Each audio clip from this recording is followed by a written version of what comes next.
Geronimo Stilton. My name is Stilton. Geronimo Stilton by Geronimo Stilton.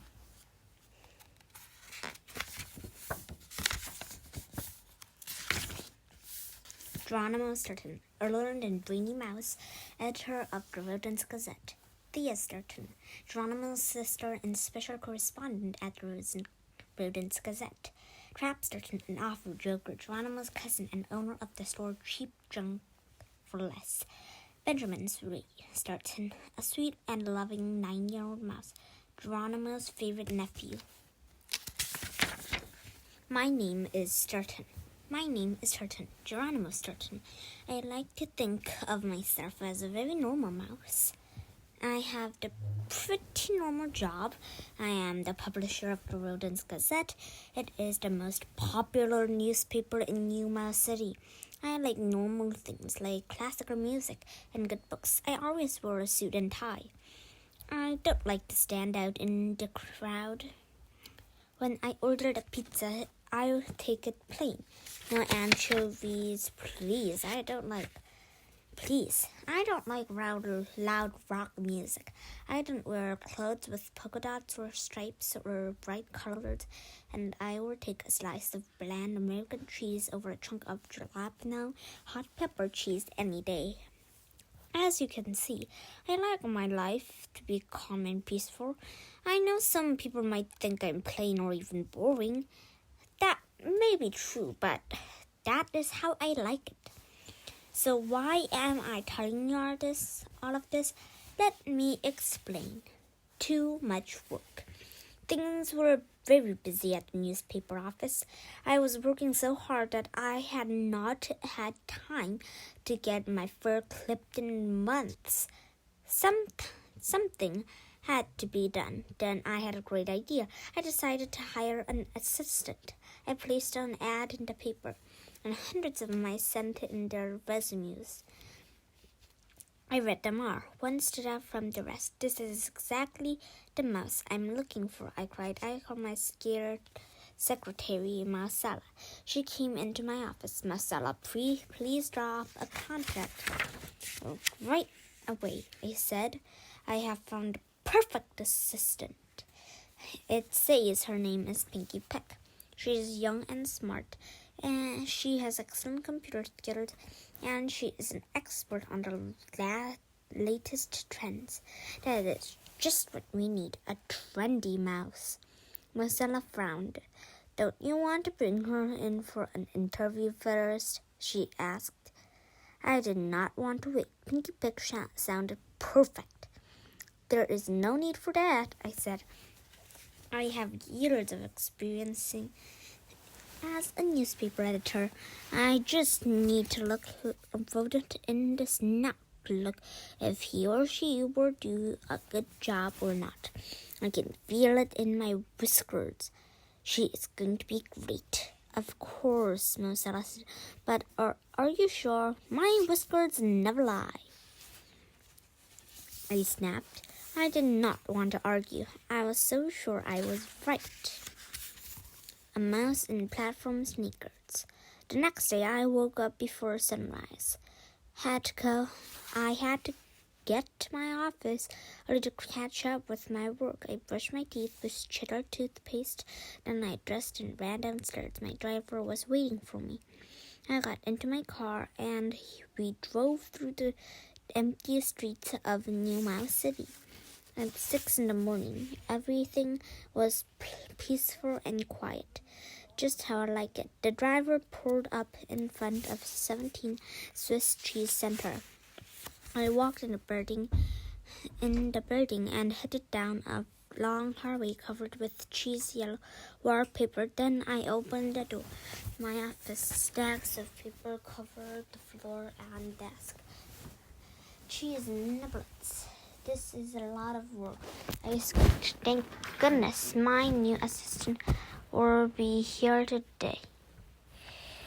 I closed the door behind me and went to work at 11 o'clock. Marcella knocked on my door. She stepped into my office. Mr. Stilton, the new assistant is here, she said.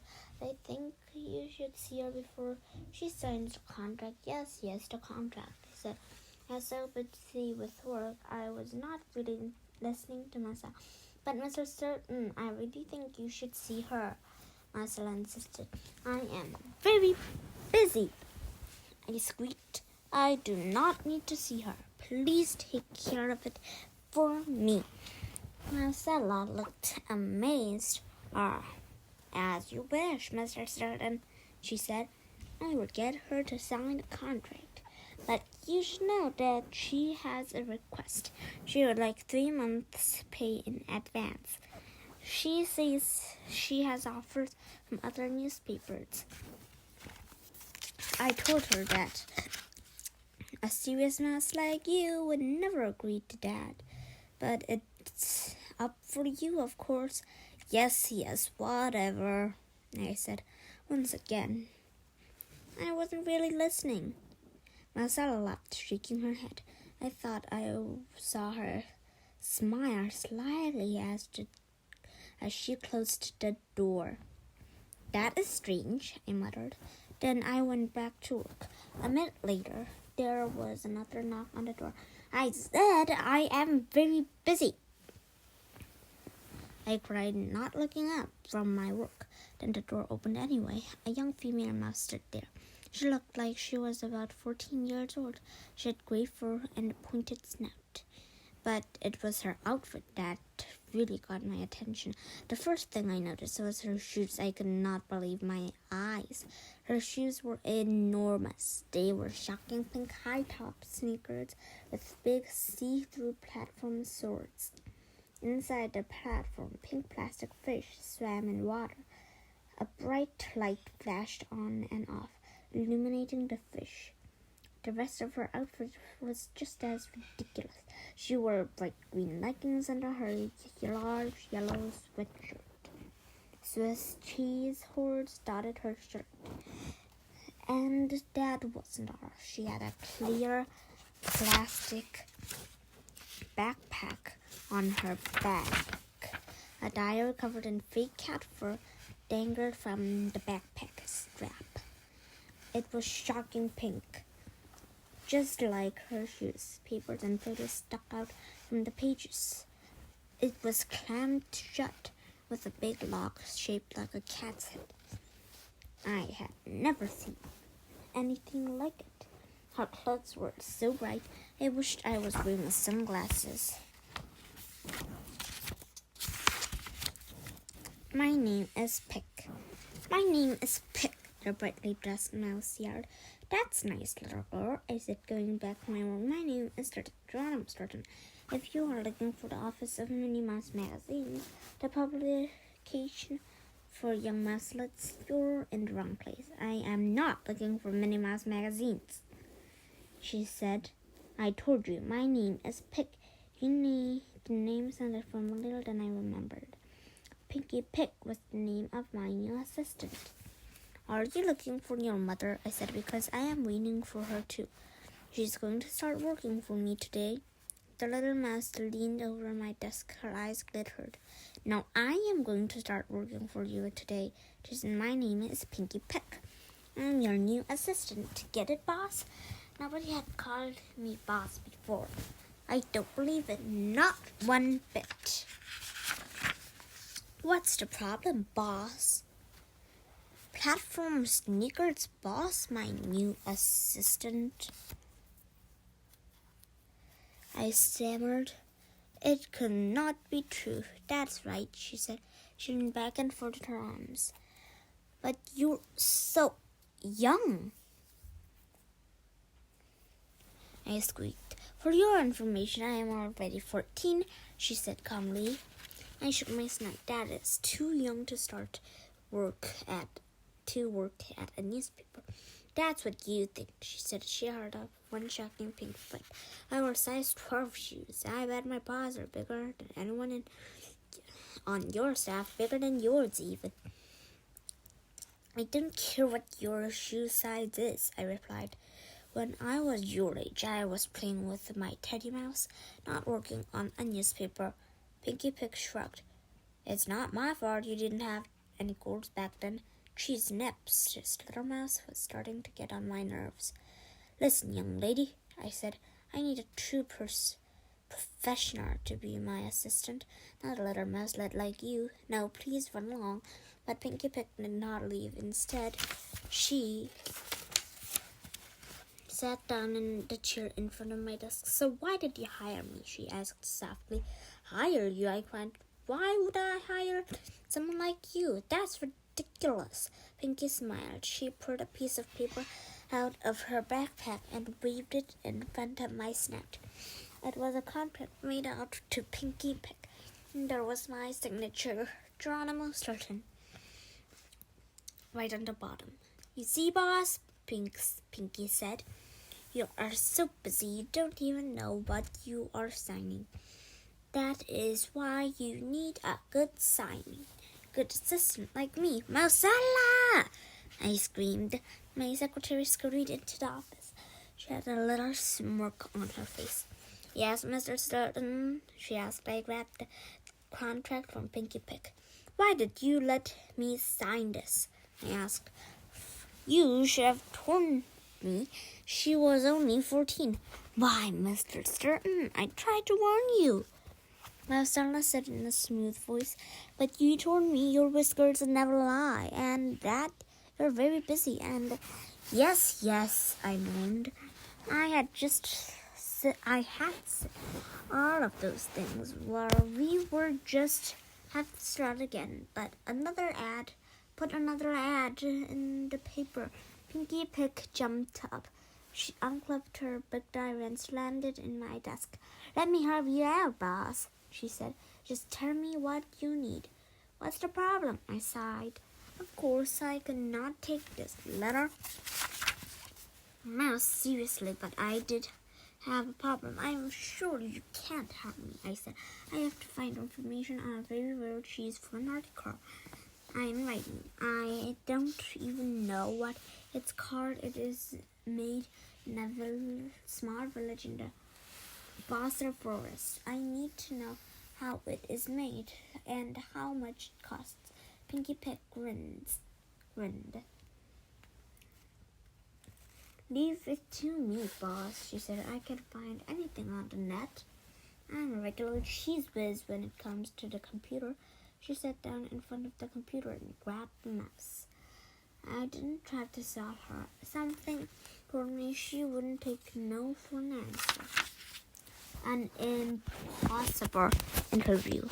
I could not believe it. Half an hour later, Pinkie Pig was done. "Here you are," she said. "The cheese is called milk cheese. It comes from the village of Little Cheeseburg. They only make 7 whole cheese a year." She said, "That is because it takes 3,000 gallons of milk to make 1 pound of cheese. It's very nutritious and very expensive." "How do you do it?" I asked. I was impressed, so she shrugged. "No sweat," she said. "Anyone can do it." But I searched for days and I couldn't find it, I said. "I'm sure you would have found it someday," Pinkie said. Her eyes twinkled. "Maybe I could use your help after all," I muttered. "Just for smart jobs, of course." "Give me another problem," Pinkie shouted. "I'm ready to go." I covered my ears. "Calm down," I cried. "Your voice is louder than your outfit." I looked through my notes. "Here is something. I said Fuzzy Fuzzbone is in town, the rock singer. Every reporter in town wants to interview him. I'm not a big fan of Fuzzy Fuzzbone. As I said before, I don't like loud rock music, but he is one of the most popular mouse on Mouse Island. An interview with Fuzzy Fuzzbone. Fuzzy would be great for the Rodents Gazette." There was only one problem. "Fuzzy never gives interviews," I told Pinkie. "He's a pretty cranky rat.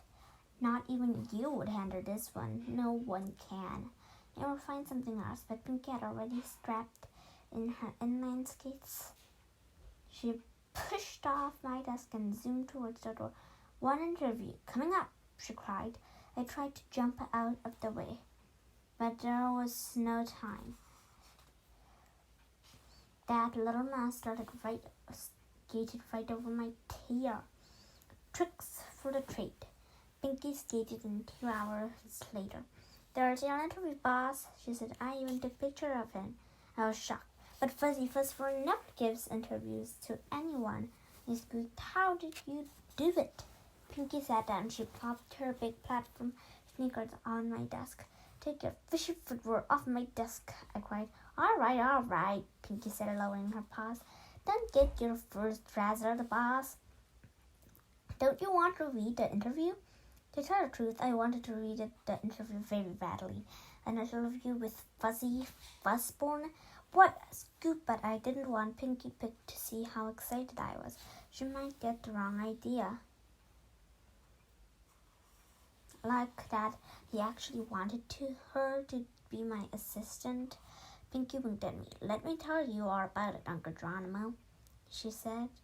"Uncle, how dare you call me that?" I shrieked. "Okay," said Pinky. "How about Pops?" "You can't call me Pops either," I said. "Call me Mr. Stilton. I am your boss, after all." As soon as I uttered the word boss, I realized my mistake, but it was too late. "Aha," Pinky said. "If you are my boss, that means I am your new assistant, right?" Fine, I said. The little mouse had finally worn me down. Just show me the interview, please." At the moment, my sister Thea ran into the office.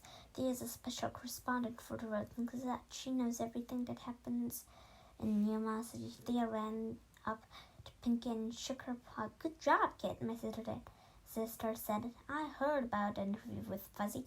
How did you do it?" Pinky grinned. "Check this out," she said. She took a large photo of Fuzzy Fuzzbone out of her backpack. Fuzzy had signed it. The Pinky picked the most adorable, fabulous, smartest mouse on Mouse Island. "This is how I did it," Pinky said. "I wrote him a letter. It went like this: Dear Fuzzy, I'm your biggest fan. I know all your songs by heart. I have covered the walls in my room with your pictures. When I grow up, I want to be just like you." Then I added some details, Pinky went on. "I said I had a mean boss who made me work day and night for no pay. I told him you forced me to interview him or you would fire me. I couldn't believe it. Such lies. I had not forced Pinky to do anything. She was the one who forced herself on me." "Well, I never," I began, but the phone rang up before I could finish. I picked it up. "Hello, is this Geronimo Stilton?" the caller asked. I recognized the voice right away. It was Fuzzy Fuzzbone. "Yes, I am Geronimo Stilton," I said. I was excited. "I am so pleased you had an interview for our paper with Mr. Fuzzbone. I only did it to help out that sweet little mouse works for you," Fuzzy snapped. "Shame on you. How dare you make her work day and night? What kind of terrible boss are you? She is just a little mouselet." I started to tell him the truth, but Pinky slapped her paw over my mouth. "Oh, my assistant has a great imagination," I managed to mumble. I'm sure she was stretching the truth a bit. But Fuzzy did not believe it. "Shame on you, Stilton," he squeaked. "How embarrassing. You stink worse than a hunk of rotten cheese, Stilton," Fuzzy was shouting. "How embarrassing." Fuzzy Fuzzbone was one of the most famous rats on Mouse Island. And he thought I was a first-class creep. What if he started spreading Pinky's story around? My reputation would be ruined. And it was all Pinky's fault. That's it, I decided. I can't have the meddling mouse as my assistant. Before I could say anything, Pinky pressed the speaker button on my phone. Fuzzy's voice rang out through the office. "Another thing, Stilton," Fuzzy said. "That little assistant of yours is a genius. Her interview was brilliant. She understand me and my music. She really understands me and my music. I think I'm thinking of letting her write my biography. All thoughts of firing Pinky left my brain. Fuzzy Fuzzburn's biography. That was an even bigger scoop than the interview. Pinky picked me. She sat down and put her big shoes on my desk. I motioned her to move her paws. She didn't. Instead, she made a face at the Daily Rat. I started thinking about finding Pinky again. Biography or not. She was just too much. Fuzzy was still talking. You are lucky to have an assistant like Pinky Picksterton, he said. I'm sure she could teach you a thing or two. You'd better keep her happy or you might lose her. Of course, Fuzzy, of course, I said. But inside, I was still fuming. Fuzzy finally hung up. Pinky jumped out of her seat. I think it's time for a raise, boss. And she shouted, my full face flushed red. Raise, I shrieked, but I just hired you. Pinky looked at me. Too bad, I guess. I could always go work for the competition. I turned as pale as a piece of mozzarella. The Daily Rat was my biggest competition in Numa City. If Pinky worked there, they would get the Fuzzy Fuzzburn interview and a biography. I gulped. Now, don't be hasty, Pinky, I said. You aren't you happy here at the Rodden's Gazette with your Uncle Larry? Pinky smiled. Here's the deal, she said, slapping her paws on my desk. I want a mega huge bonus each year. I love to travel, so I always need 3 months of paid vacations. And I want all my expenses paid, including my clothes. I need to keep up with the latest trends. She pointed her baggy sweatshirt. Well, that's are very expensive, I said. Pinky sat down and folded her arms behind her head. I understand, boss. If you don't like the deal, I can always go somewhere else. I already have an idea for Fuzzburn's biography.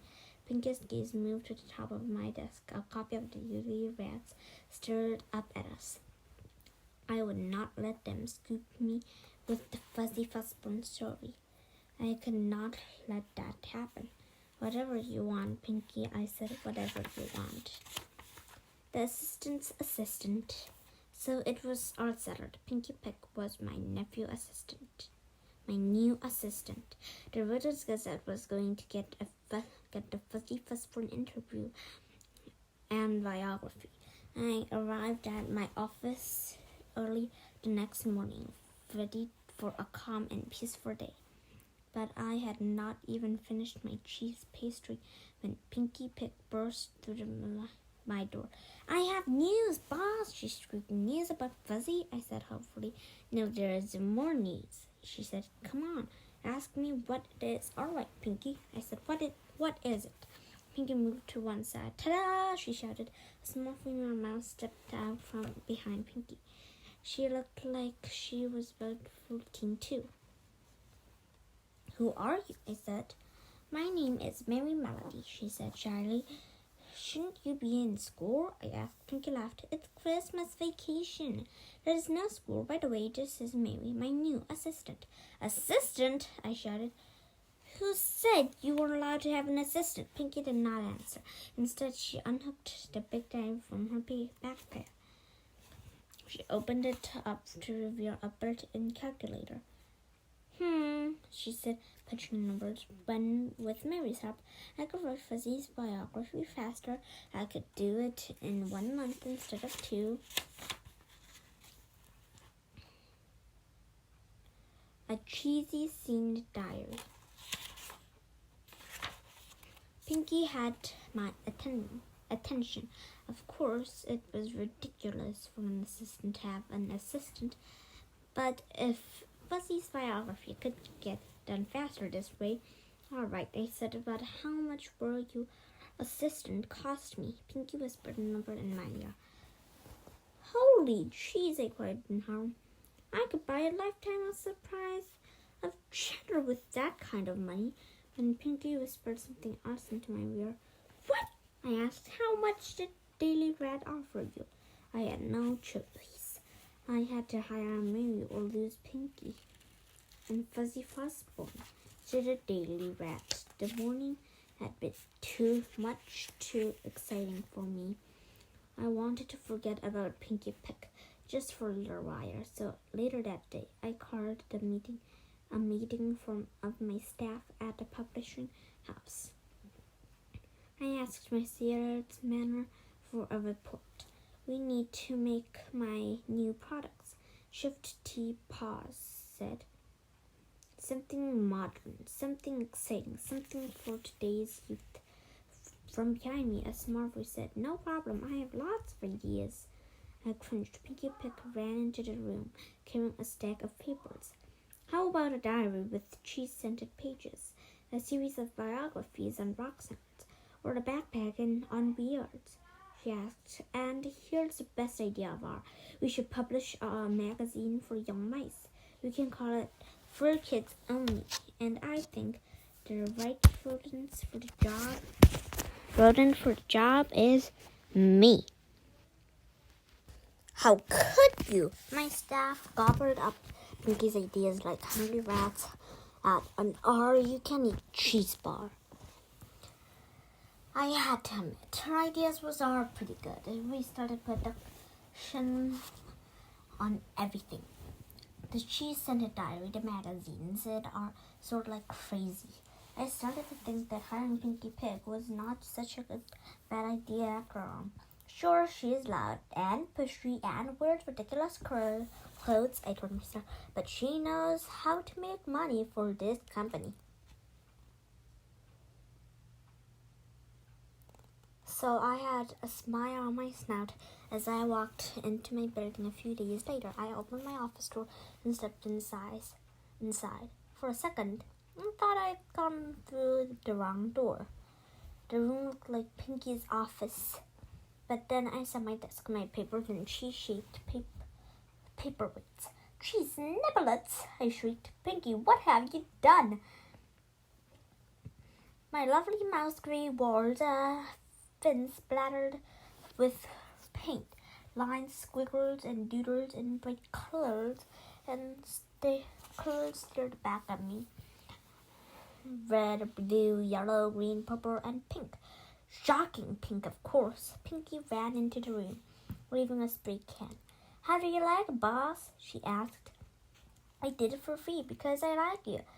If you really liked me, you wouldn't have left my office alone." I walked just then Mary flung open the door. She rushed into the room. The door slammed into my snout. I fell against the coat stand. The stand fell on my head. I stumbled. One paw landed on the umbrella stand. The other paw landed on the top of a computer plug. A shock of electricity raced through me. "Yowee!" I shrieked. My first land, I broke away from the plug and slammed into Pinky. Her spray can went off, and orange paint sprayed my snout. "Ha!" I screamed. Marcella and the rest of the staff came running. They all stared at me. Finally, my art director, Tyler Rat Truman, spoke up. "Mr. Stilton, why are you dressed up like a punk rocker?" he asked. "Happy birthday, Stilton." "Happy birthday, Stilton." It took me all day to wash the orange paint out of my fur. I went home and that night in a bad mood. Not only was my office ruined, but it was my birthday and nobody had remembered it. Now I don't like to make a big deal of my birthday. A nice quiet celebration is just fine, but I had not even received a single phone call. Not even from my Aunt Sweetford. My Aunt Sweetford always sends me birthday cards. Of course, she sort of treats me like I am 5 years old. Last year's card had a picture of a tiny mouse holding a balloon.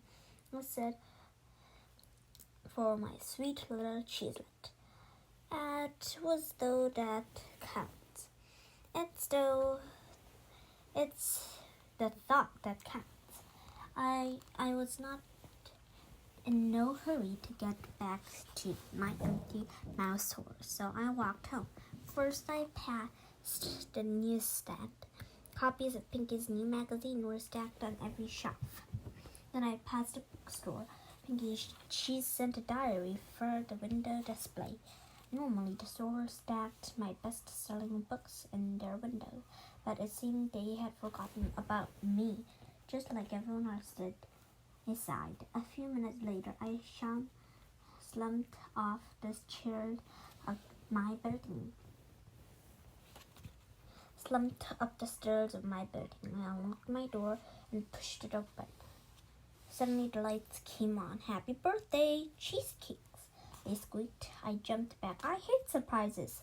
About 100 miles from my house, the R began to sing. "May you have a happy day. Raise your sound and shout hooray. Now it's time to celebrate because your assistant is really great." "Your assistant is really great? What kind of birthday song was that?" Suddenly I understood. The crowd parted. Pinky Pig stood in the center of the room. She was with Thea, my cousin Trap, and my nephew Benjamin. "Aha!" I cried. Pinky was behind this party, and I knew that could not be good. Thea grabbed me. "Hey, Germeister," she said. "This party was a great idea, and it's all thanks to Pinky." Thea gave Pinky a hug. Then it hit me. Thea and Pinky are a lot alike. They are both loud. They both like to stir up trouble. I moaned. Somehow I knew my life would never be calm and peaceful again. I grabbed the mozzarella stick from the snack table and began to munch on them, to calm my nerves. Suddenly I felt a slap on my back. I nearly choked on my mozzarella. I turned around. It was my cousin Trap, of course. "It's about time you had a party, Joey Boy," he said. "That assistant of yours is good for you. I love your new office. That old green mouse hole of yours was so depressing." "I like my green mouse hole," I protested. "And you were always such a penny pincher," Trap went on. "I'm glad to see you livening it up a bit. Caviar, truffles, champagne, imported cheese." I followed Trap's gaze around the room. Someone had set up a huge table piled with expensive food. I had a bad feeling. I started to look around. Benjamin, my dear little nephew, put me asleep. "Uncle Geronimo, isn't Pinky pretty?" he squeaked. "Would you please introduce me?" But I ignored him. I was too busy noticing other bigger changes in my house. Someone had set up huge arrangements of expensive flowers. A shocking pink silk carpet lined my hallway, and each guest was carrying a little gift, a solid platinum cheese holder with a diamond on the lid. I had that feeling again. This could not be good. Snap flasher. I was right. Things only got worse. To start with, the sound of loud music suddenly filled my living room. I looked in the corner and saw that the famous rock band, Red Tag, was pounding away on their guitars. I also saw a mouse with long, dark fur carrying a camera. He was talking to guests and taking pictures. I would know that Snap anywhere. It was Snap Flasher, the famous photographer. He only took pictures for the biggest celebrities. "What is he doing here?" I asked. "Isn't he wonderful?" Thea asked, beaming. She loves to rub elbows with important mice. "We hired only the best for your birthday. Just wait until you see the picture." Snap walked up to me. "My dear Mr. Stilton, look at these wonderful photos I took of you. You didn't even notice I was doing it. I get best pictures that way." I looked at the photos. One showed my paw, just my paw. The other was my body without a head. My nephew Benjamin takes a better photo than that. "But you loved them. Brilliant," she said, clapping her paws together. "Snap, you're a genius." Nobody takes water like you do. Who would want to? I muttered. But Snap's photos were the least of my worries. I had to ask the question, and I was not sure I wanted to answer. Who is paying for artists? I asked nervously. What a wonderful idea. Thea burst out laughing. Why, you are paying, of course. Pinky organized everything. Wasn't that sweet of her? She said she would do it for free because you are such a good boss. Oh dear, I said. I suddenly felt queasy. But the best is yet to come, Thea went on. In a few minutes, the great poet White Mouse will read a poem in your honor. He charged a lot of money to write, but it's worth every penny. After all, 1,000 balloons will be released into the sky. Then there are the fireworks. Don't worry about those. We hired 4 of the best firework experts around to light them. Then they're waiting on the roof right now. Balloons, fireworks, expensive poetry. Everyone started to swim before my eyes. But there was more. And wait until you see your birthday cake, Thea said. Pinky and I came up with this idea together.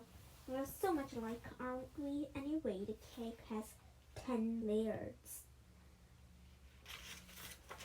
Each layer is a foot high with cream cheese frosted and candied cherries. On the top is a winged mouse made of Parmesan cheese. A 10-foot cake. I started to groan.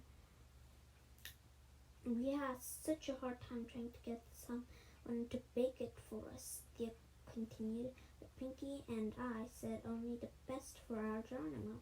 So the Blue Ribbon Bakery agreed to stay closed for a week so that they could spend all their time baking your cake.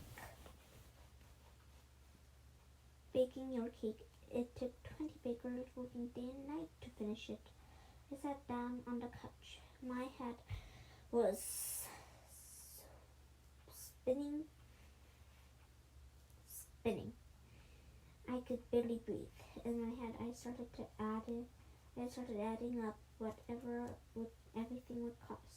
The caviar, the cake, the fireworks, the band, the terrible photos. I ended up with a large number with a lot of zeros on the end. I fainted. I came to and tracked down the contents of an ice bucket on my head. No, I won't. This can't be happening. Pinky ran up to me, a big smile on her face. Hey, boss, she said.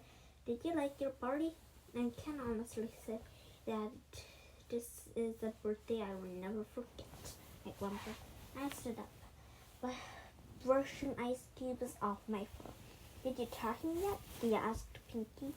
I got a bad feeling again. Tell me what? I asked Jerkins. Pinky had a brilliant idea, Thea said. We are all going on a trip to the North Pole. The North Pole? I squeaked. Why on earth would I want to go there? It is freezing cold, and there are no cheese shops there. Pinky made a deal with Mouse TV, Thea explained. We are going to celebrate New Year's Eve at the North Pole. The TV station is going to film it. Isn't that great? I was speechless. Get a good night's sleep, boss, Pinky said. We leave first thing in the morning. The month North Pole tomorrow morning. I fainted again. Rise and shine. I did not sleep well that night. I kept having nightmares about being outside in the freezing North Pole. I felt cold, so cold. I woke up to find that Trap had dumped another ice bucket on me. My cousin stood there with Benjamin, Mary, and of course Pinky. Rise and shine, cousins, Trap said. It's time to leave. I jumped out of bed. My feet slid to the floor. You did not have to wake me up like that, I grumbled. Besides, I am not going to the North Pole. Pinky shoved a pile of clothes Under my paws there was a pair of boots lined with pink catwool, a parka, earmuffs, gloves, and other cold weather gear. Everything was Pinky's favorite color, of course, shocking pink. I will not wear this stuff, I protested anyway. Where is Thea? Isn't she a part of this? Suddenly I heard a very loud noise outside. I had another bad feeling. I ran to the roof. Trap and the others scurried behind me. There, hovering in the sky, was a helicopter. She leaned out the window and waved. Her violet eyes were gleaming. "Are aboard!" she cried. "Absolutely not!" I squeaked. "I would rather give up cheese than get on that helicopter. I am not doing, and I mean it, or my name is not Geronimo Stilton." Someday you will thank me. 10 minutes later, I was sitting in the helicopter. I had no choice but to put on the shocking pink parka that Pinky had given me. Thank goodness Snapflaster wasn't around to take a picture. I was tired, dressed in pink, and heading for North Pole. Definitely not a happy mess, but Pinky was smiling brightly. "Just wait, boss," she said. "There is a fabulous party waiting for you at the North Pole. You will have the best New Year's Eve ever. And we'll all be on every TV set in Mass Island." "How could you do this?" I wailed. "I did it for you, boss," Pinky asked. "I know you love attention. There is nothing better than being on TV. Believe me, someday you will thank me for this." "Cats will eat cheese before I thank you for this," I murmured. It was miserable. The trip took hours and hours. I thought it would never end. My stomach always gets queasy when I fly. Every time I looked out the window, I got dizzy. My sister looked like she was having the time of her life. She piloted the helicopter like a real pro. When we finally came to the North Pole, my whiskers began to tremble. I just knew that something was going to go wrong. "North Pole, here we come. Get ready to land," Thea shouted. Thea steered the helicopter so it pointed down. Right below us, I saw an enormous ship. As we got closer,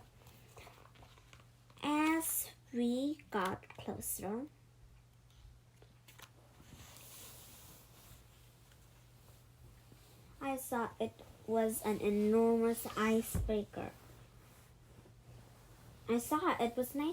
It pushed its way through the frozen seas. "Here we are," Thea yelled. She aimed the helicopter at the ship's wide deck. A cold wind blew across the water, but we landed safely. When the helicopter blades stopped spinning, we walked onto the deck. A rat in a captain's uniform greeted us. "You must be certain Geronimo Stilton," he said in a crisp voice. "I am Narsen, Captain Ocean Narsen. It's a pleasure to meet you." I shook his paw. Then he turned to my sister Thea. His whiskers began to quiver. "What a beautiful landing," he gushed. He took her paw and kissed it. "You should have joined the Navy, dear, my dear lady. They could use a talented and lovely rat like you." I groaned quietly. Everywhere Thea went, rats tripped over their tails to get her attention. It looked like Captain Nelson was no different. Pinky stepped forward. She took out her diary and began to flip through the pages. "Let's get busy, crew," she shouted. "New Year's Eve is the day after tomorrow." The captain took his eyes off Thea and turned to me with a serious look. "My shipping company told me you needed this ship for an important mission," he said. "Exactly what kind of mission is it?" "I'll just wait and see," Thea piped up. "It's going to be fun." "Yes, fun," Pinky agreed. But she didn't give any details either. Captain Nelson didn't seem to like that. He pulled me aside. Listen here, sir, he said. I have two very important questions for you. One, what kind of mission are you planning? And two, does your sister have a boyfriend? I sighed. I might as well tell Captain Nelson the truth. I don't think the special mission is some kind of party, I said. Captain Nelson raised his furry eyebrows in surprise. A party? This is a real ship. You cannot have a party here. They decided to change the subject. As for my sister, I said, she does not have a boyfriend. In fact, I am sure she would love to go to the party with you. A spooky shape in the fog. Captain Nelson and I was interrupted by the sound of excited squeaks. Pink and Thea was exploring the ship.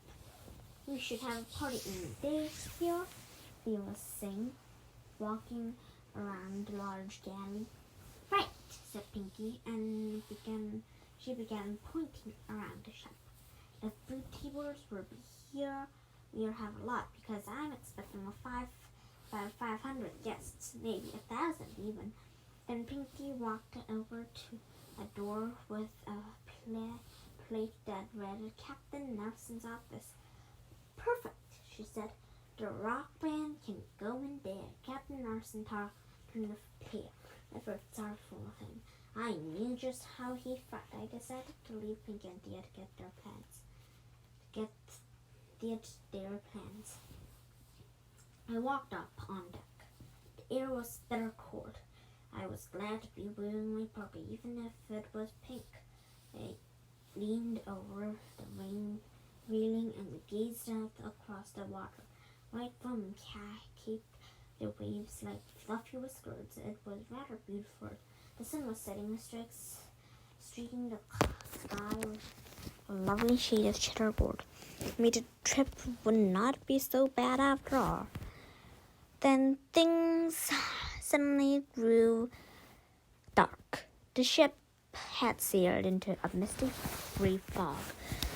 Ooh, the ship's fog signal ran out in the night. But then something caught my eye. There was a big dark shape looming in front of us in the fog. Was I seeing things? I cleaned my glasses so I could see better. Then I put them on again. The shape was started right in front of the ship. It was getting closer. I gulped. It looked like an iceberg, I squeaked. I'm about to crash into an enormous iceberg. I had to do something. Help! I screamed. Help! I ran around the deck, trying to find my way back inside the ship, but the fog was too thick. I could not see a thing. Help! I screamed again. Is anyone out there? And no one answered. Lost at sea. Then I heard a shout. It sounded like Captain Nelson. The ship made a loud groaning noise. It sounded like it was trying to stop. But the iceberg was getting closer and closer. I had to warn my family. I ran across the ship, feeling my way with my paws. Finally, I found the door. I ran inside. The ship's crew was running around in a panic. I did not see my family anywhere. Thea, Benjamin, where are you? I yelled. They didn't answer me. Instead, I heard Captain Nelson shout, "Lower the lifeboats!" I knew that could not be good. The next moment, I heard a terrible noise. It sounded like mountains crashing into each other. The ship lurched. I lost my balance and tumbled across the floor. The ship rocked again. This time, I roared out the open door onto the deck. Help! I screamed. I tried to grab onto something, anything. Suddenly, a huge wave crashed over the railing. I struggled against it, but it was no use. The wave carried me off the boat and into the sea. I gasped. The water was freezing cold. Then I felt a firm paw on my tail. Someone put me out of the water. I've got you, Geronimo. It was Trap. He must have found his way to one of the lifeboats. Trap put me up next to him. I looked around dazed. We were not on a lifeboat. We were on an iceberg. The very same iceberg that had crashed into the ship. I struggled to my feet, shivering. Cat was not alone. Thea, Benjamin, Pinky, and Mary was on the iceberg. I was happy to see them alive. Safe. But I was not happy for long. There was no sign of the ship. The thick fog did not lift and wrapped around us like a cold wet blanket. Let's dig a shelter in the ice, Thea suggested. We dug for hours. Then we huddled inside, trying to keep warm. But we were stark cold.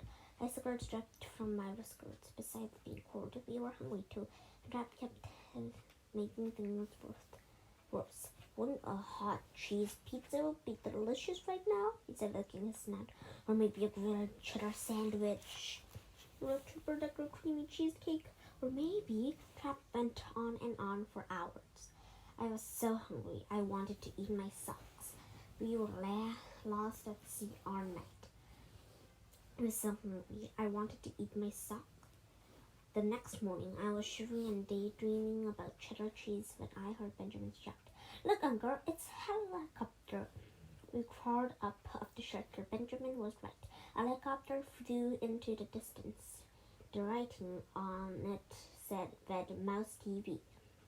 As the helicopter got close, we heard a loud whir of its blades. Then we heard another sound, music. "It's a ship," Benjamin cried. It was a ship, and it was coming to rescue us. Thea, Pinky, and Mary let out a cheer. Then they began to dance. "Dance with us, boss," Pinky said. "You'll get warm." Captain Narson greeted us as we boarded the ship. "We thought we had lost you." My crew and I survived the shipwreck. We didn't lose a single rat. The ship's crew cheered and clapped. Captain Narson turned to Thea. He fell into his knees. "My darling, I had lost all hope of ever seeing you again," he said. Thea giggled. She held out her paw for him to kiss. "I'm so glad you found us," she said. I shook my snout. Poor Captain Narson. I had seen this before. Even the toughest rodent will melt like cream cheese in the sun when my sister is around. It's too bad she's such a heartbreaker. A mass of medals. Thea and Pinky spent all day getting the new ship ready for the New Year's party. It started at 10 o'clock. Most TV's camera mouse roamed around, filling everything. A loud rock band started off the party inside the ship.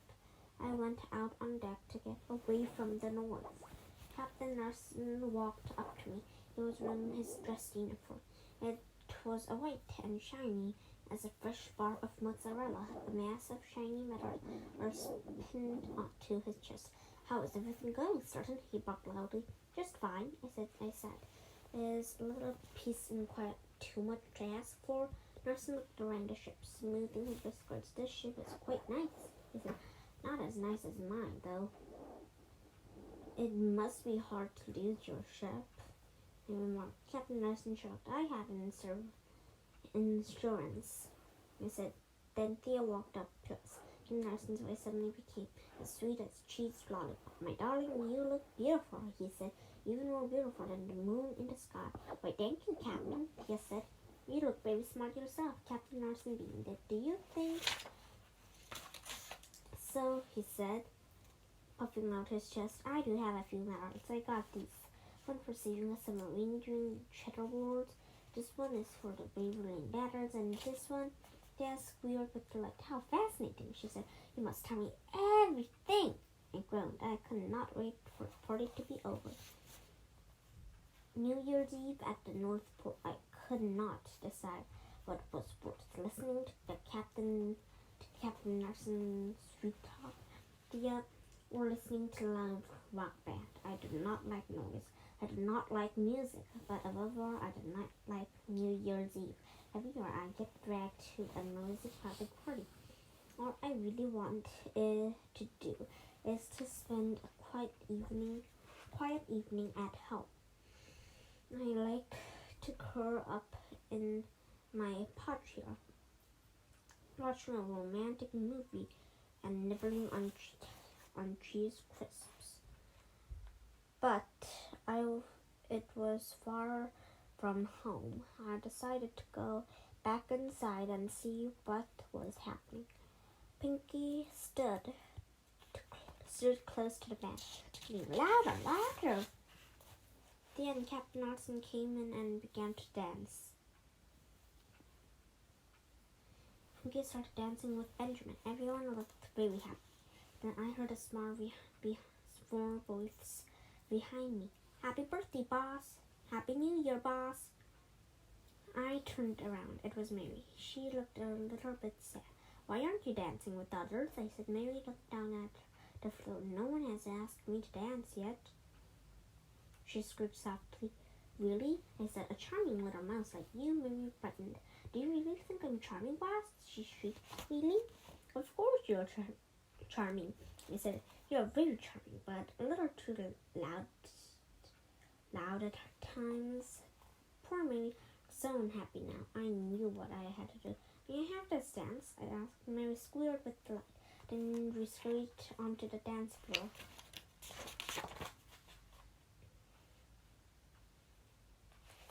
The dawning of the new day. I like to think I am an honest mouse, so I will be honest with you now.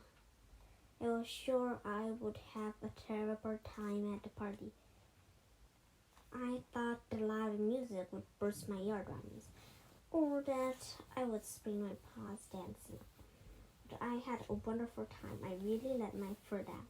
Me and Pinky taught me all kinds of dances.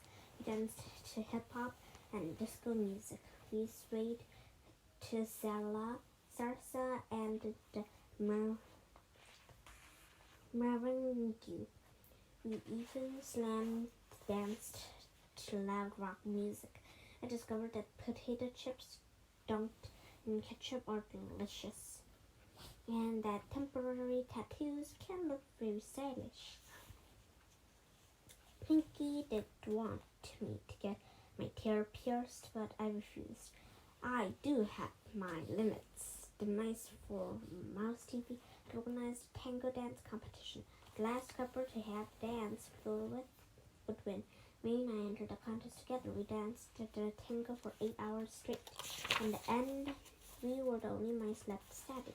We won first prize, a trophy carved out of a block of sharp cheddar. Can you believe it? Can you believe that? The party lasted until the morning. Littles walked around, handing out hot chocolate and cheese Danish.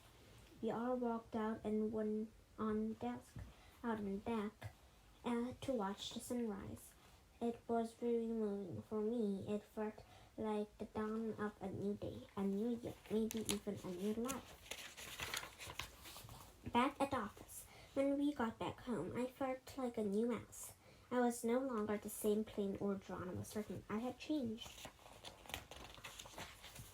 For one thing, I did not feel like listening only to quiet classical music anymore.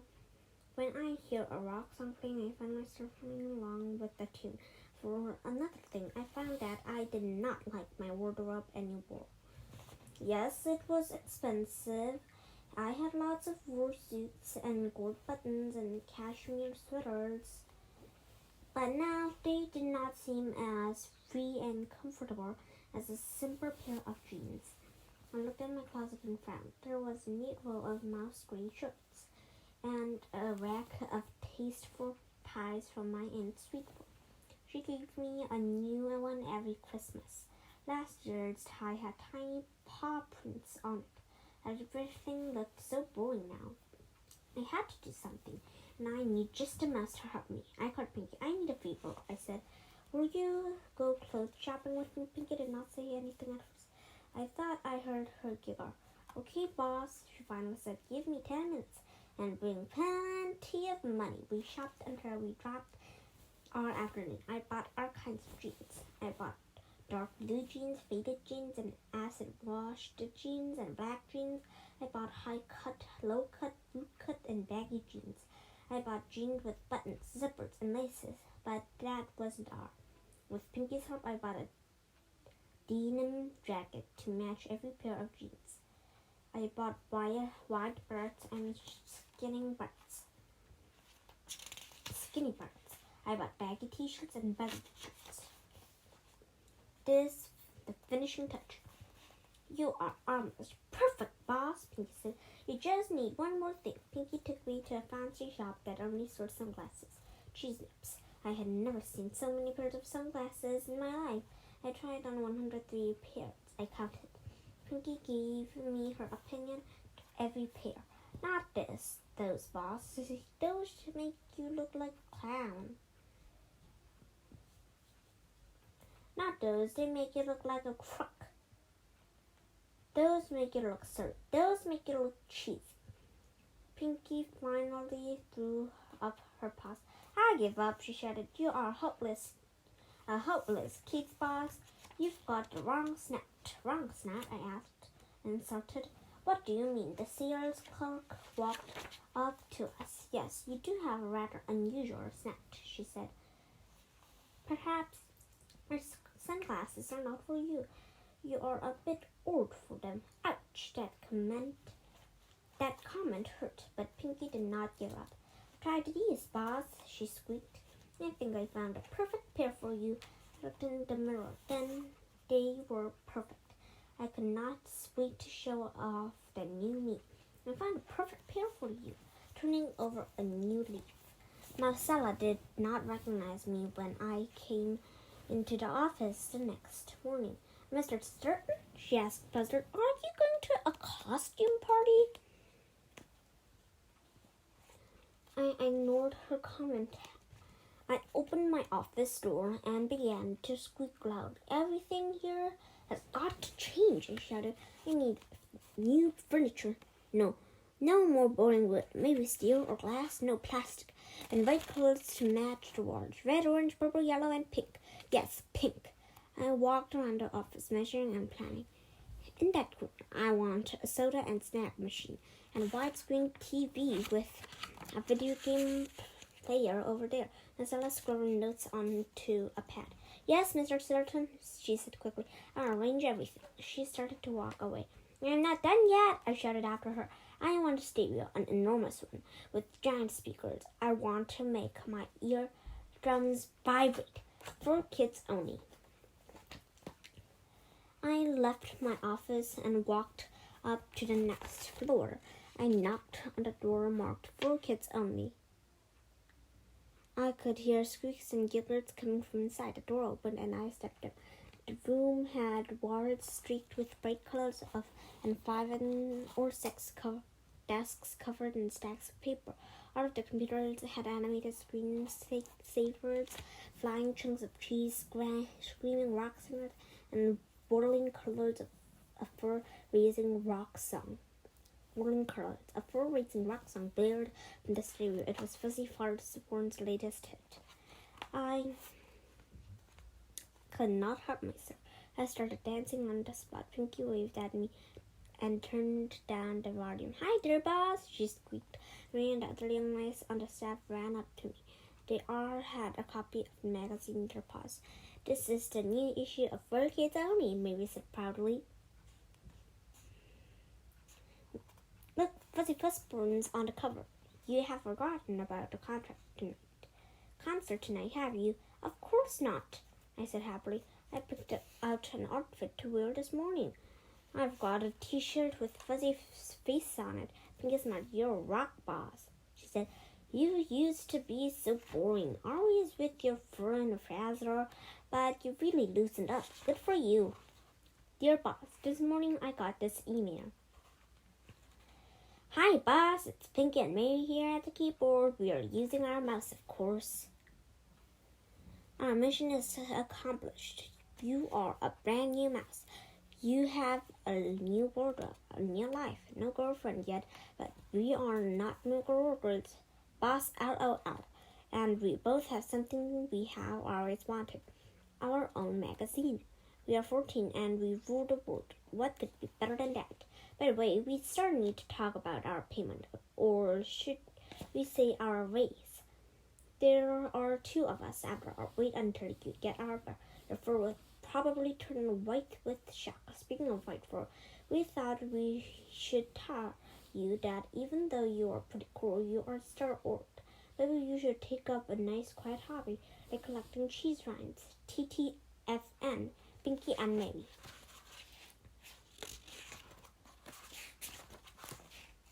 And finally, there are the offices for kids only. The end of Geronimo Stilton. My name is Stilton, Geronimo Stilton.